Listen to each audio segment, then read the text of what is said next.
English 11B is a reading course, and we're going to start by reading a novel together. In this class, we read only one novel together. The rest of the reading is largely your choice, but we are going to start reading one novel together, and it is titled The Glass Castle by Jeanette Walls. The Glass Castle is a memoir. Let me tell you a little bit about a memoir. A memoir is a nonfiction book, meaning it's true, it's real, and it's written by an author who wants to share his or her life story.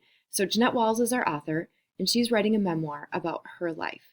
She's sharing her life story, what happened to her, the struggles, the triumphs, the hardships, the embarrassing parts, the ugly parts. She's sharing her life story. So it's really important to understand that Jeanette Walls is the author, but she's also the main character in the book. So as you're reading, it's going to be written in first person point of view, kind of like when you wrote your narrative essay. She's going to be using words like I and me and my family. And so when she's writing that way, you understand that Jeanette Walls is the author and she's also the main character because it is a memoir and she is sharing her life story. I want you to meet Jeanette Walls. I'm going to show you a short clip from YouTube of Jeanette Walls talking about her book and why she wrote it. I was living in New York City, and I was heading to a fabulous party in the Lower East Side. My taxi got stuck in traffic a couple of blocks away from the party that I was going to. And I glanced out the window, and there was this homeless woman wading through the trash. And to most people passing by, she just looked like a homeless woman. But when I really stared at her, I realized it was my mother. The emotion that seized me at that moment was not one of compassion or love. It was one of fear because I was afraid that Mom would look up and would see me and would call out my name. And somebody who was going to the same party that I was going to would hear her. And my secret would be out. The fact that while I was living on Park Avenue and writing about celebrities, my mother was living on the streets.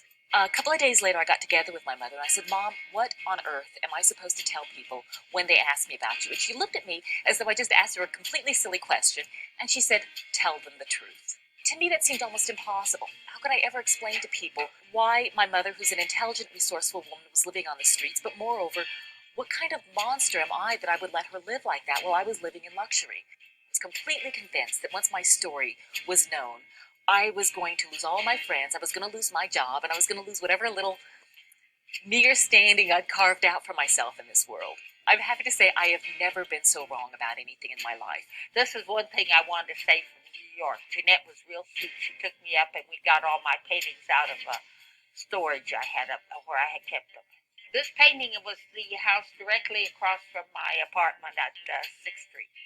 At 8th Street when I lived in New York. A friend of mine gave me the flowers, so naturally I had to take a picture of them, right?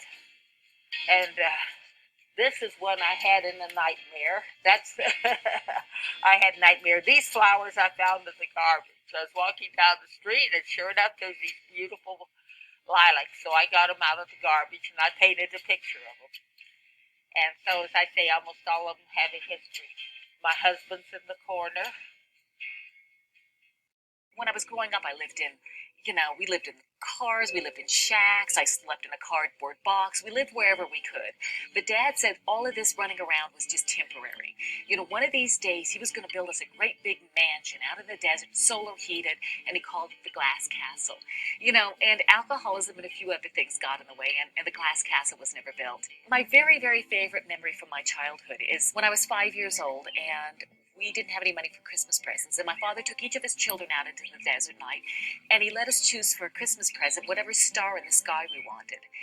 And I chose Venus, and Dad had to explain to me it wasn't a star, it was just a planet, and the reason it was so much brighter is it was closer. I wanted anyway, Dad said, what the heck, it's Christmas, you want a planet, you got a planet, and he gave it to me. You could look at the Glass Castle as another one of my father's drunken promises, or as hope for the future. It is whatever you choose to make of it.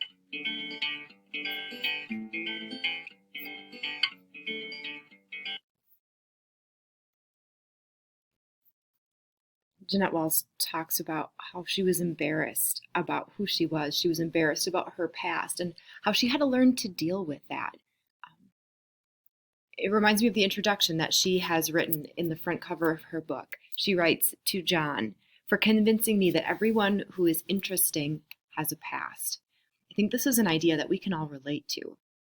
Having a past that we might not always be completely proud of, having a past that might sometimes embarrass us or make us angry or really sad.